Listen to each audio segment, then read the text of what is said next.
Welcome to Marketing. Grab some coffee and let's talk about what's working in marketing, who these strategies are designed for, and how to be customer-centric while we do it. Hi, this is Leanne with Marketing. Today I'm joined by Quincy Johnson. He is such an expert. I'm going to let him kick it off and tell us all about your background so that we can understand your lens for this conversation today. Yeah, sweet. Happy to be here. A lot of bit about my background is that I am a marketing nerd, all things marketing, strategy, operations, and I fell into it like most MOPS, RevOps people by accident. It was something that nobody wanted to do, and I got in, and given the curious person that I am, broke stuff, put it back together, figured out how it worked, and here we are today. Yeah, I mean, like that's we were just chatting before we press record about the way you learn is by breaking stuff, but there is a lot of value in listening to the experts. So I hope that the people listening today heed your warnings and advice. Now your advice that we talked about was pretty on the nose that I think that a lot of leaders really need to hold close to heart. And so I want to kind of hear it from your words and your point of view.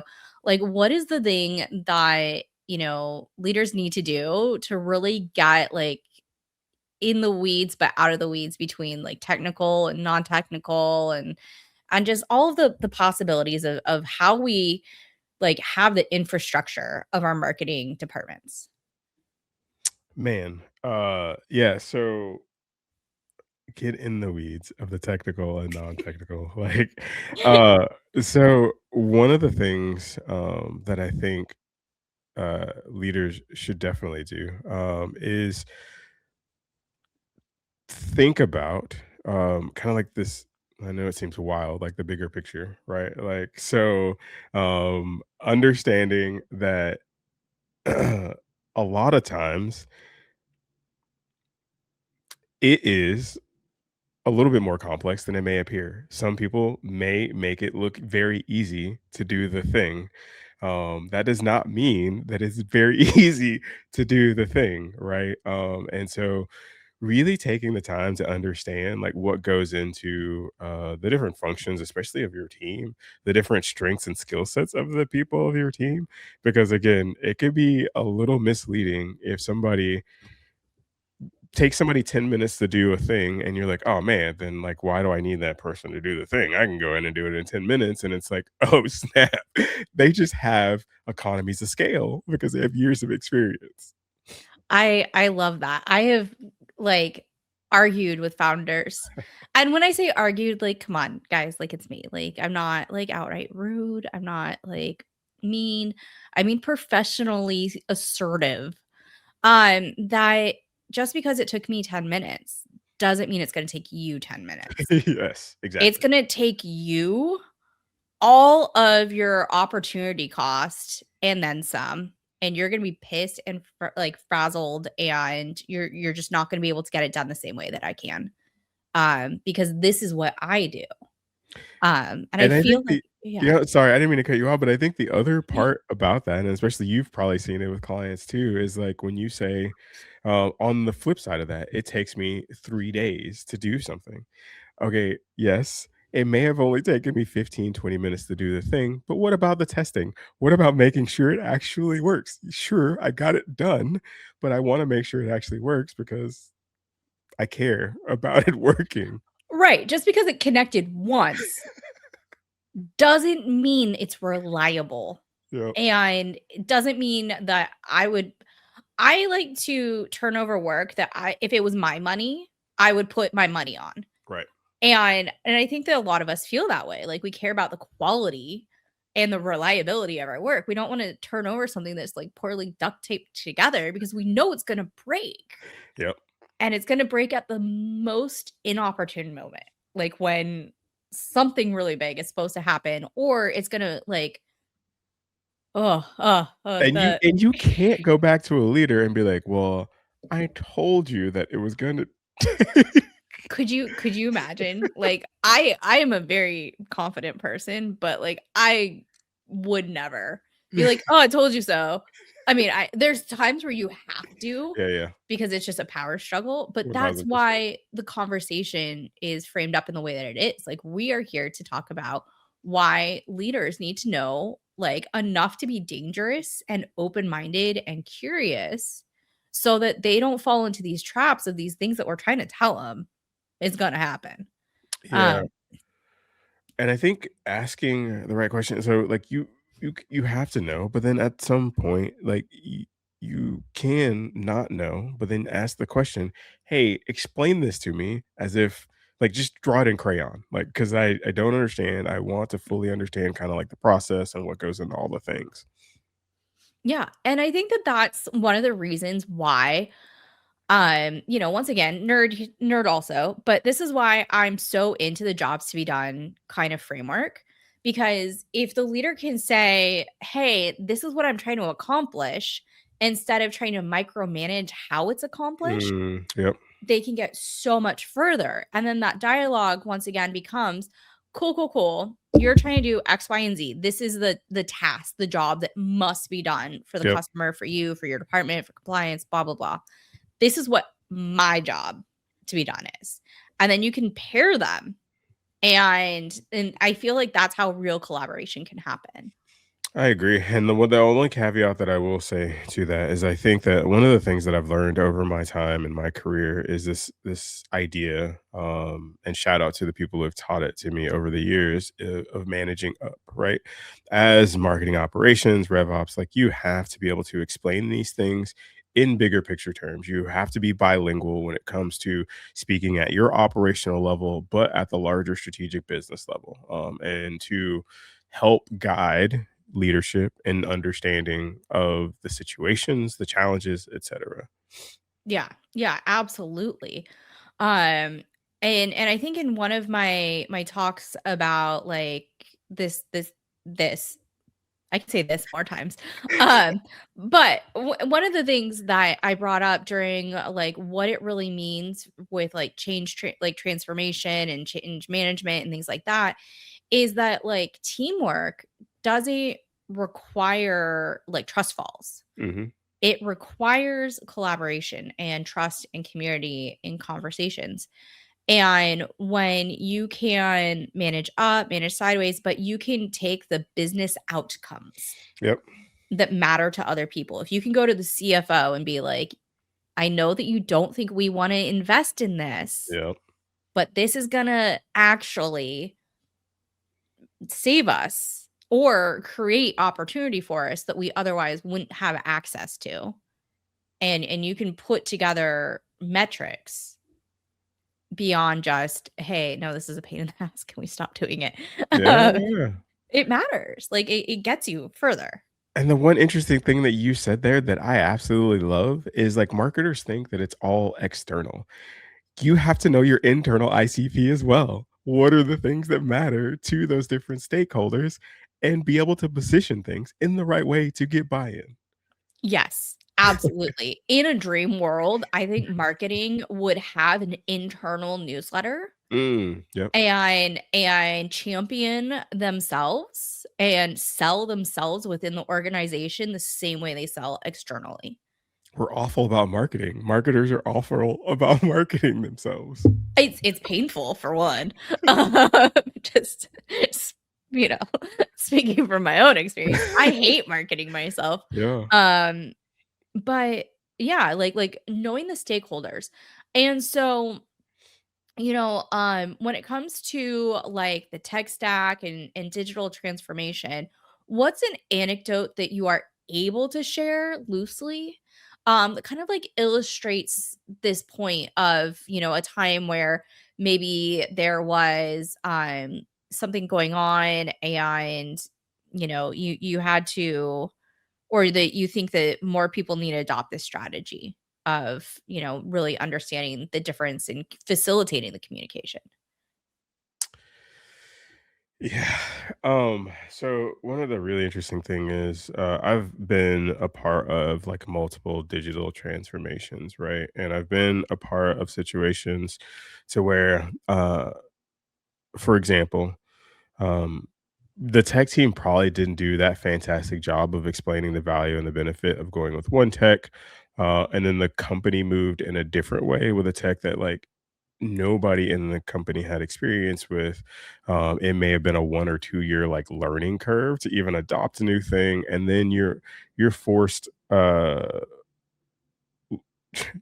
I don't even want to say Lego blocking. It's like when you have name brand Legos and then the dollar spot Legos from Target, where you're trying to fit those Legos into your set, and it works, but it's like really like stuff falls out and all the things, right? So to use that awful analogy to say that it ends up costing you more time, investment, headache, heartache, than if you were able to explain the value of as the practitioners of like, hey, from this level, again, going back to our point, like I can illustrate and I can say the value of the thing as a business outcome, what it means for the business, ease of use, CFO, hey, like cost of resources is down, we're more efficient with like ad spend, we're more efficient with operational things and etc. And so like I mean that's one experience that I've had that like it's a true example that like we have to be absolutely better at understanding the value and understanding how to communicate that value effectively um, to leadership across the org, but in terms that are tangible to the business. Absolutely. So, like, a concrete example that I can think of that comes to mind as you talk is where there's a suite of features.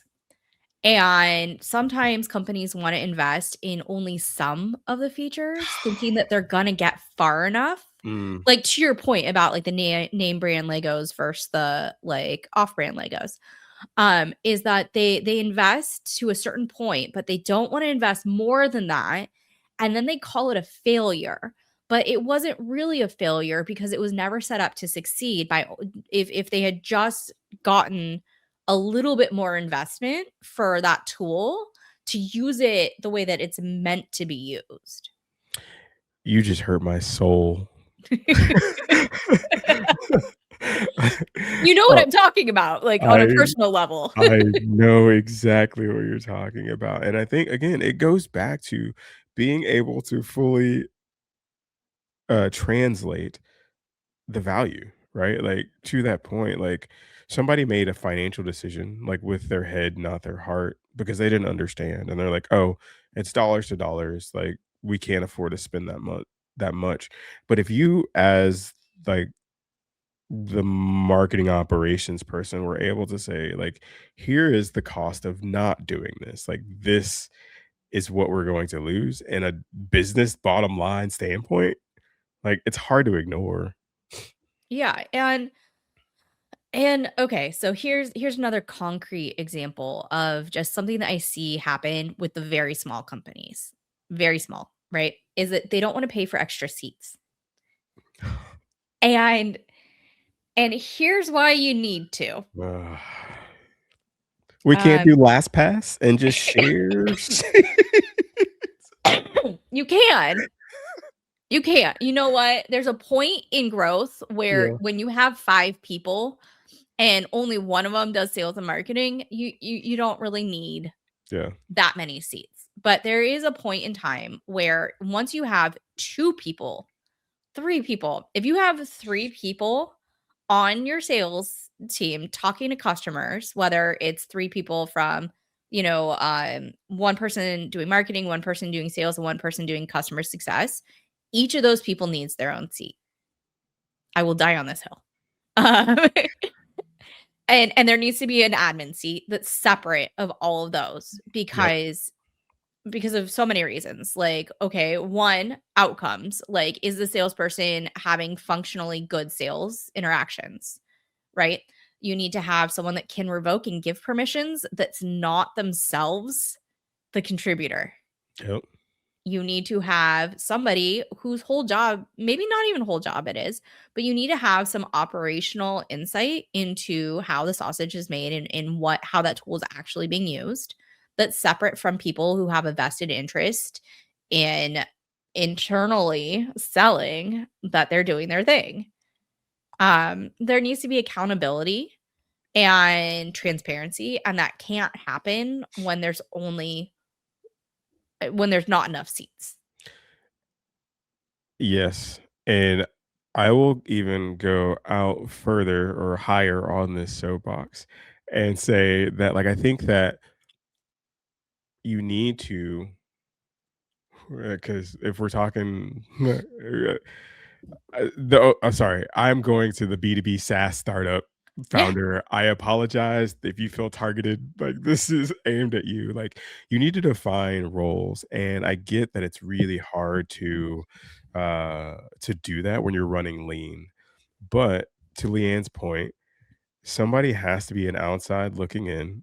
It can't be one person wearing 12 hats. One person wearing 12 hats is going to miss something. One person wearing 12 hats is going to burn out super fast, right? And then they need to be able to bounce stuff off of things because, like, one person thinks linearly, like, and they may not see the forest through the trees, right? So, Yeah, absolutely. And then, you know, just like reminded me of a situation that a company I worked for briefly that was changing direction so fast that no one ever really knew what their job was. They just knew that it comes back to culture, yep, right? You have to have clear upfront expectations. If you're constantly testing people because you want to just see what they do when it's ambiguous, no, you're a bad leader. Like, you're a bad leader. If you cannot sell people, this is what I want from you, and then set them up for success properly by, being almost like a teacher, yeah, and giving it to them in multiple formats instead of just spitting it out in between meetings and hoping they remember it. No one's like, people are AI. Like, yeah, that's not a fair expectation. right. That's not a fair expectation of top performers, bottom performers, children, adults, anybody. Um, and so, I think that the clearly defined roles, the clearly defined direction, maintaining that direction for long enough to see if it's working Mm, is the other one. man, yeah. I It's funny that we're talking about this. I'm going through that kind of thing right now, and so, like, it is the switching directions, and it it leaves, like, especially if you're trying to be a fantastic leader, right? It leaves people feeling lack in themselves, and it may not be themselves, right? Like, they may be doing a fantastic job, they just don't have focus, and, like, if they're focused, they're able to understand the value that I'm contributing to the team, to the business, to whatever, right? But when when you're all over the place and you're grasping at KPIs, it's very hard to have confidence, and then you see that person start to speak up less and start to have less of an opinion because their confidence is shot, right? So, yeah, I think that's interesting. Yeah, yeah. I think that there needs to be there shouldn't be absolute psychological safety, but there needs to be some. Yeah. You can have bad ideas at work. And if your idea is really bad, then there needs to not be like a cheering rah rah, like, yeah, great idea. All ideas are equal. No, some ideas are objectively wrong. But it should be treated with like respect and dignity in the Yep. discussion and response to it. But I want to kind of come back to things that like non-technical leadership kind of misses the boat on, and how like one of the questions that I usually ask is like, who is this for and who isn't this for? And I think when we're trying to bridge departments about like who it's for and who it's not for is in size or scale of the company, when we're talking about like technical to non-technical, I think that's kind of universal. Yeah, I would agree. So if it's a universal need and we really need to like find ways to like talk about business outcomes or kind of explain what it is we do all day because our jobs look easy because we aren't freaking out like George Costanza, um then like what are some of the tips that you would have, like what are some like concrete examples that you can tell me about? Yeah, so one of the things that I was just having this conversation last week with someone, it's a strength that I take for granted a lot of times, right? And I think it is the fact that I was the perpetual new kid growing up, moved around a lot, had to make friends really fast, and have a really fast understanding of the lay of the land, what to do and what not to do, who was the bully, who wasn't the bully at school, and like who to get around, right? And so like that has afforded me this ability to uh no matter where I go, I don't sequester myself with my uh, atomic team. You sit, learn, conversate, coffee conversations with everybody, no matter what department. And sometimes you get to know how they speak, right? The more you hang around them, you get to know how they speak, the terms that are valuable to them, and like how they are like gold or objectively think about their job. And so, like, that allows you to become a translator, right? And so, you can now, because I've seen it, I've been in meetings where the technical people, they start talking in technical jargon, they pull up SQL queries, and then people are like, what the heck? I have no idea what left select join table. And so you start talking in table and column headers and like all these weird things. And then people, you see it, they start to pick up their phone, they start to like start tapping on their thing, and you've lost them. And that is true of people who are on your same level. But then when you lose a leader like that, they have no idea what just happened for the past 30 minutes, and they're like, all right, cool, what are the action items? I'm out of this meeting, I have no idea what just happened, right? And so like you have to be able to read the room, but then be able to speak in the terms that like are relevant to people, because that's what drives true understanding, and that's when people start to lean in and they're like, "Oh yeah, I totally get what you're saying." So yeah, Yeah, absolutely. And I love that example because there's always going to be a time and place for the very technical conversations to occur. And sometimes that place gets like really messy.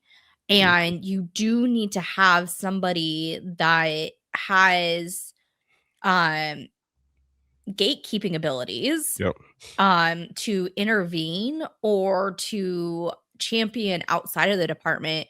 And so if you're like, okay, we're gonna use the like headers and columns and stuff like that. If you're doing a digital transformation and you're mapping data from one place to another, things have to be done in a very specific way. right, Otherwise, you're gonna lose stuff. yep, It's gonna get corrupted, it's gonna be messed up. We were talking about data quality earlier. Um, we knew it was gonna come up because it matters. yeah, Um, but a non-technical leader may not understand that there could be millions of dollars lost just from labeling 2 things completely differently. yeah. And that's something that, like, is understood in the technical group, but maybe not outside of it, that, like, needs to be explicitly stated. And you can break it down into non-technical terms, absolutely, without getting into headers and things like that. You can talk about schemas and like relationships, but like just bring it up a level, right? Like don't, and this is the part that like I get really sad on, and especially when somebody is presenting, they're in a PowerPoint. They can't truly articulate what they're trying to say based on the bullets in the PowerPoint. They exit the PowerPoint and they pull up the tool or the queries and they're like, let me just go here. And then like the query's loading for like 3 minutes and they're like, wait, it's coming. I promise. Oh my god. The misuse of PowerPoint is gonna be what kills me. Um, oh my god. Um, yes, you know what? The great thing is that now in the age of AI, there's so many tools Yeah. like Scribe, Loom, uh, just using QuickTime. There's so many ways to document the Yeah. process that within the PowerPoint, you should not be doing a demo. Mm, If you need to do a demo within a PowerPoint, you can embed a video.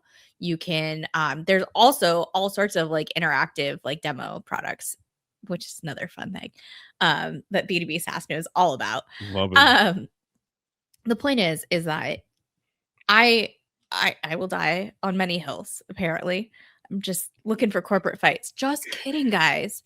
Um, is that PowerPoints need to be for presentations. They should Yep. not be large documents holding valuable information. If it is a report, it needs to be a report, not a presentation. And maybe that's just grad school brainwashed me. Maybe I'm the boomer in the corner, like shaking my fist at stuff. But like, it's if you have to write more than 10 lines, Yeah. it does not belong in a deck. It belongs somewhere else. Again, yeah, no, and to that point, I think this goes back to A, really knowing your stuff, but then B, really understanding your audience, right? Because the exact 3 bullets is probably all you're gonna be able to say, and those bullets need to be very articulate, and they need to get the point across. Tell the story that you're trying to tell throughout the slides. Again, to your point, don't copy and paste like 80 cells in a thing. Don't give me this random confusing bar graph that I'm like, I don't understand what I'm looking at. Like it, yeah. So that comes with some coaching and mentoring and just doing some enablement and learning on your own. Like, how do I speak to executives? Put that in chat. Like, Yeah. And I get the temptation. I yeah, get the temptation when there's a whole sales team and you're really trying to make a point about how the whole sales team is doing by comparing them to each other. One, maybe don't. Um, like sometimes that does need to be a private conversation instead of yeah. in a town hall. But if you're trying to show that the team and the individuals all improved, once again, it's what story are you visually telling, and are you telling the story that you're trying to tell, or are you making it reflect on your inadequacies in putting together a deck? Because that's what people see. They don't see that you are trying so hard to show them all this stuff. They see that you don't know how to put together a deck. And to put a pin in that, like, I think that one of the things that I will recommend, if anybody wants to read a textbook like myself in your spare time, Storytelling with Data is a fantastic book. So good. I promise it's an easy-ish read. It's not like a giant textbook, but it's one that I will shout out Liz Upshur recommended to me. She is one of my mentors who's improved my storytelling ability. QBRs went through the roof after working with her and reading this book. Yeah, I mean, and that's the great thing is that there's so many resources on whether it's Coursera, whether it's Mhm. LinkedIn Learning, whether it's just a YouTube rabbit hole. There's just so many ways to find information to do things better but that's the thing. That's why people listen to podcasts is because they Yeah. didn't realize that they weren't doing a good job. And so some of the things I say may seem kind of harsh, but maybe they need to be said. And maybe we all need to kind of take stock of like, where we think our strengths and weaknesses are. And we won't always, very few people that make ugly decks say to themselves, wow, this deck sucks. And I looked at some of the ones that I made like 10 years ago that I was like so proud of. And I was just like, wow, come a long way. Yeah. Um, and so I think like, seeing what good looks like is such an important thing. And that's why books like the one you mentioned can be hugely valuable. Um, yeah, so that's a fun tangent. Let's kind of come back to things. So we talked about what your soapbox was. We talked Yep. about who it works for and who it doesn't work for. There were some good concrete stories in there. Do you feel like there's anything about this that you really kind of want to like circle back on and double down on? Man. And you asked this in uh Leanne is very thorough. There's a survey that goes out, and so like she asked this about like what I think the one trait or skill set I think that marketers should have, and like this is marketing leaders, this is ops, this is like marketing strategists. The one thing that I've seen that makes really that kind of ties all these things together to me is like this concept of just being constantly curious, like curiosity, asking questions without ego. is a really big thing, because it allows you deeper understanding, right? And then it also, um, it humanizes a lot of people because like we live in a world where people come in and like I know this thing and I'm the best at this thing, right? I'm the thought leader or whatever, right? So dumb. But like I think that Sorry. admitting that you don't know everything and being curious is what makes teams so much more better, so much more efficient, and then they kind of work together and help each other to like bring each other up, right? So Yeah. Yeah, I think the ego loses more deals than anything else, frankly. But that's also why you have to know your stakeholders and you have to be able to code switch and you have to be able to understand who the bully is in the room yep. and get the lay of the land because you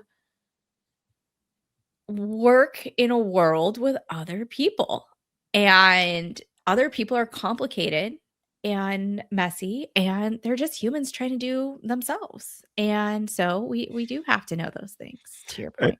and I've seen CEOs, and it's really funny because I love this about, like, the humbleness of some CEOs who, like, when like, a good leader, right? Like, when they get there because they will admittedly say, like, "I have no idea what I'm doing." Like, "I'm just, like, trying to figure it out just like you doing your job. Like, I'm just trying to manage and finagle and do this business," and, like, I love that. Like, it's easier to work for a CEO. It's like, "I'm just trying to figure it out. Like, guys, help me out. Like, you help me, I help you, and blah, blah, blah." I have bigger decisions that I have to make, and, like, I'm on the line for a lot of stuff, but, like, dude, I don't know. Like Yeah, like it's never been my job to write a SQL query. Could you just tell me what I need to tell the board? Yeah, Like, exactly. and that's the thing is that's what executive delegation looks like. It doesn't look like, okay, well, now I'm the CEO, but now I need to know SQL and be like writing the queries myself. Like that's not a CEO's job anymore. Mm-mm. And I think that that's really where we can provide our value is being as we rise up through our careers is moving from the like, okay, I click the button, I do the query, I do the search, or I'm in Google Ads and I upload the media and I do this and I do that. Going from the person that is clicking the buttons to the person that's like, okay, strategically Mhm. these are the tools we need and these are the people that we need to operate the tools and we need them to be really good at understanding X, Y, and Z about these things. Um, because that's kind of how it evolves. And so the CEO should never be like, like, let me fact check you. I'm gonna hop into Yeah. the data lake Yeah. myself. Yeah, let me log in real quick. I need a seat for me. And you know what? When it's really lean and it's Yeah. very small, that is appropriate. So I'm not saying no to that.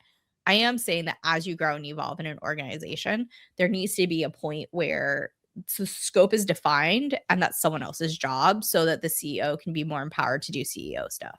Now listen, I will hot take you there, and, like, this is where we'll have, frictional discourse. Like, oh, I don't think that there's a time for a CEO to come in and fact check and do those things, right? And the reason I say that is because I've been in a situation where a client, um the team was running Google Ads, right? And then the CEO is like, "I used to do this. Like, I let me log in. Let me go in and fix these ads. Let me go and let me and like, why are you guys doing this? Why are you guys doing that?" And it's like, "My guy, what are you doing? Like, you don't have self-awareness to know that like you need to learn how to mentor and build the team and not always go in, right?" So,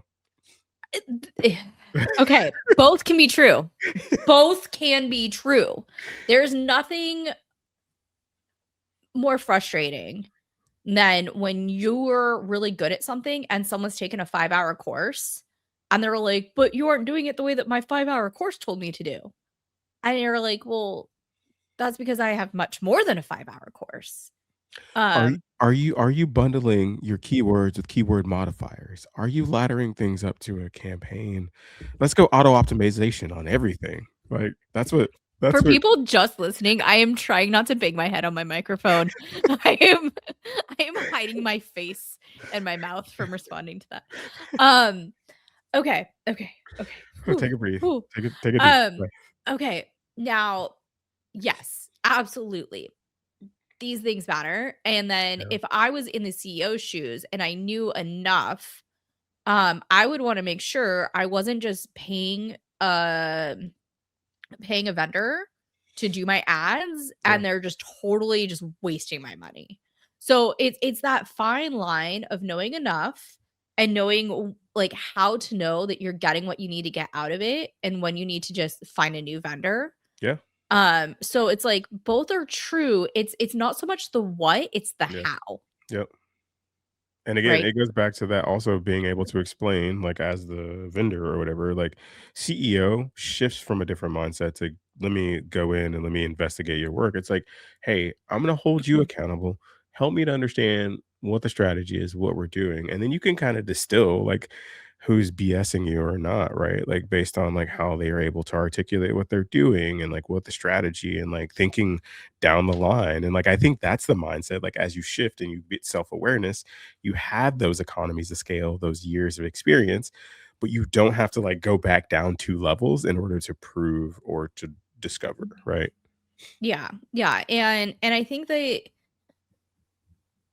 I I I I think that when there's clear communication Mhm. and expectations and reporting up front, is it Yeah. really removes the possibilities of even entering a situation like that, Yeah.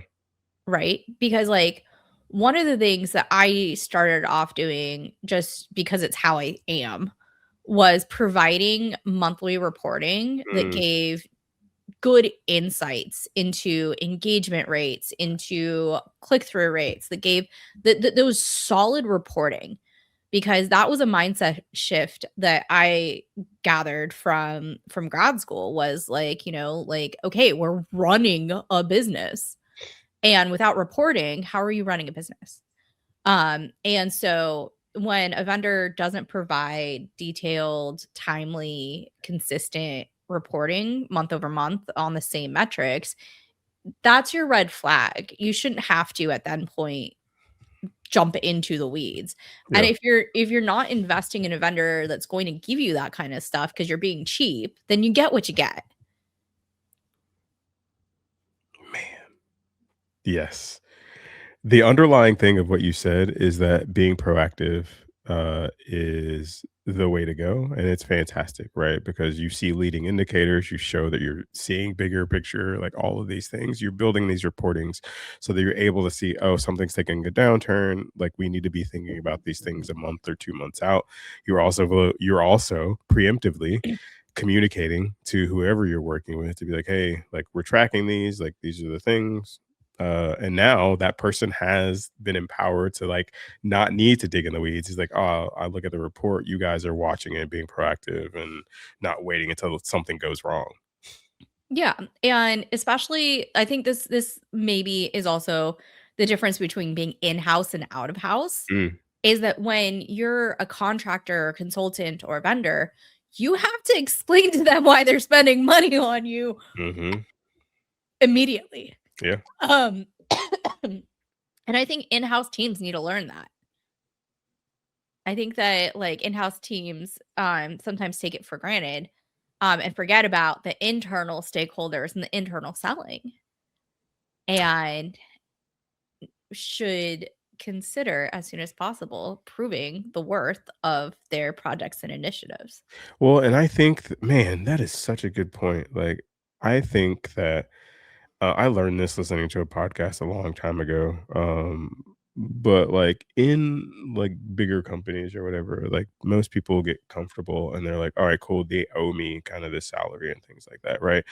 But like working as a consultant and like working like outside outhouse versus in-house, right? Like I understood like contract value, right? Like so I'm like, all right, cool. Like I'm making this much a month in MRR. Like for this company, I have to prove my value and worth so that I can maintain this MRR and turn into like ongoing annual recurring revenue. And so taking that same mindset in, like, if you're working for a big company, right, is very important. Like, marketers have gotten away from owning a number or a dollar value.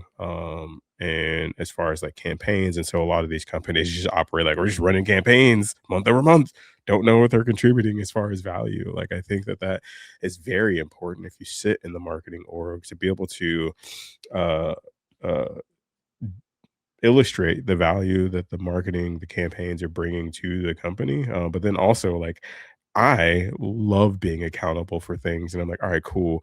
Whatever my salary is at the company, I'm going to make sure that I am adding that value with whatever I'm touching, right? Like, like, because of me, company is now what, $5 million. That's like way more than my salary. So, like, I'm good. Like, I've been contributing. Like, we're awesome, right? So, but I don't think a lot of people have that mindset. A lot of people think of, and I apologize, but a lot of people think of it as like, oh, I just got a job, and like I'm just gonna do the job. I'm just gonna heads down in this spreadsheet, and not, as long as I keep doing this, whatever's on the spreadsheet, then I keep a job, right? So, Yeah. Well, that doesn't that's a fairy tale yeah, these days. I healthy dose of tough love. Um but you're right. Absolutely right. One of the things that, to the point of this part of the conversation is that the business outcomes. You yep, have to be able to tie it to business outcomes and return on investment. yep, You are a campaign to the corporation. A corporation is not a person with feelings. It's a legal entity, and you are a campaign to it. And that's the um the package that a CEO is holding is that the stakeholders and the board, and the job that a yep, CEO really does is to continue existence of this legal entity yeah, that is in a certain structure. And even though business decisions are faced personally, they are business decisions. And as marketers, we do need to, in the sea of layoffs, like, how is it that some people aren't laid off and others are? mm, It comes down to, like, a cost benefit analysis. It comes down to things that are out of our control. But the things that we can control is how well we do our jobs, how curious we are about doing better, and our, ability to influence internal environments as well as external ones. Um, Yeah, I was gonna say, and I will say, like, one of the things that, like, it's a very harsh reality, but somebody told me at one point, like, being a MOPS, RevOps person, is that they said it very bluntly. I can outsource operations. I cannot outsource if you bring strategic impact and strategic value to the organization. So, like, if you're just doing operations, you're just pressing buttons, like, I can get somebody to press buttons cheaper. Like, but once you start to understand the business, understand business outcomes and strategic impacts and values, and com- start communicating in that manner, like, it makes you more valuable to the business. yes, exactly. And I love that you called out that the first instinct is always going to be to outsource it to a different button clicker, right? And that was definitely some harsh advice I got in my, like, first year out of college. Was someone's like, I can replace you. Yeah. I can replace you. Like, you're just another blah blah blah. Yep. Like, what makes you so special? And and that sucks to hear and Yeah. feel. Like, that feels gross. Yeah. And so that's where we can either choose to be vulnerable to being replaceable, or we can find ways to add impact Mm. and add business value, and do our best to really have some sort of competitive advantage. Yeah. It's not guaranteed. You could be the holy grail, and a business that's not ready for you is just not gonna be ready for you. Yeah. There's a lot of luck involved in having a good career. Um, but you should increase the surface area of where luck can Yeah. strike. You just took it to geometry on me. You should. Once again, Double this is where double your nerds radius. go. Double your Like, radius. Increase your gravity, like there's gonna be a pie somewhere in this. yeah. Um, okay. So let's kind of get towards the last couple questions. Where is the future of marketing going? Where do you think it should go? Do you think they're the same? I feel like that kind of dovetails into our competitive advantage conversation too. Yeah, one of the things, and again, I think I changed my answer from our initial interview, like, on where I think marketing is going, like but, like, I think in this world of AI and, like, everybody trying to, like, automate a lot of things, like, I think that now more than ever, in this digital landscape, even though we're detached, and people want to do more self-serve, they wanna do more on their own, like, "Just get out of my way, let me do it." There's still a level of connection that people are yearning for, and so, like, an understanding, right? Like, so, all of the strategies and campaigns really come down to and I've been working on quite a few where it's apparent that it's resonating, because you cut out all the fluff, and you're like, "What's the pain that you're trying to solve for me? Like, do you speak my language?" And I think just that level of understanding resonates so much more than like giving me a 80 email sequence and you're not even speaking to me. You're speaking to like 90 people, and like it could be me, it could not be me, or your content cramming things and being like, oh, I hope one of these sticks or whatever, and you have no clear direction. It's really true that you don't understand who you're talking to. And so I think that like I think that that's one of the things where I think people, I think marketing is going. I think it's we're going back to this connectivity, like, and understanding, like, true connection and, like, that you truly get me and understand me. Yeah. Yeah. And I think that's where a lot of my push on the partnership side is coming from. Yeah. To your point, like that's 100% a lot of my rationale behind, really seeing partnerships, well done partnerships as a go to market motion, being like a really huge deal. Um, okay, we'll save that for a different day. Um, Behind the curtain, what is a question that someone should ask you but they don't? And I told you were going to change your mind on what that is, and I this happens. So for the audience, when I ask this question, what I'm really trying to get at is I'm trying to find out what is something where maybe people come to you for like X, Y, and Z, and they really need to be way back at ABC, or sometimes there's something about you that people just would never know without you telling us, and it's like hugely fascinating and really has impacted how you approach the world or work. So what is the question someone should ask you but they don't? Everybody always asks me how, like, I do stuff or how this is working or how nobody ever asks why we are doing things this way. And does it make sense to continue to do things this way? Like, I wish more people would just ask me, like, why are we doing it this way? And does it make sense to continue? Instead of, hey, how does this work? How are we doing this today? Yeah. Yeah. God, that would just make things so much better. Like, why? I think the time that I most frequently ask, "Why are we doing this?" is just when I'm just really, really exhausted with frustration. Mhm. And I'm like, "This is broken. Like, why are we doing it like this?"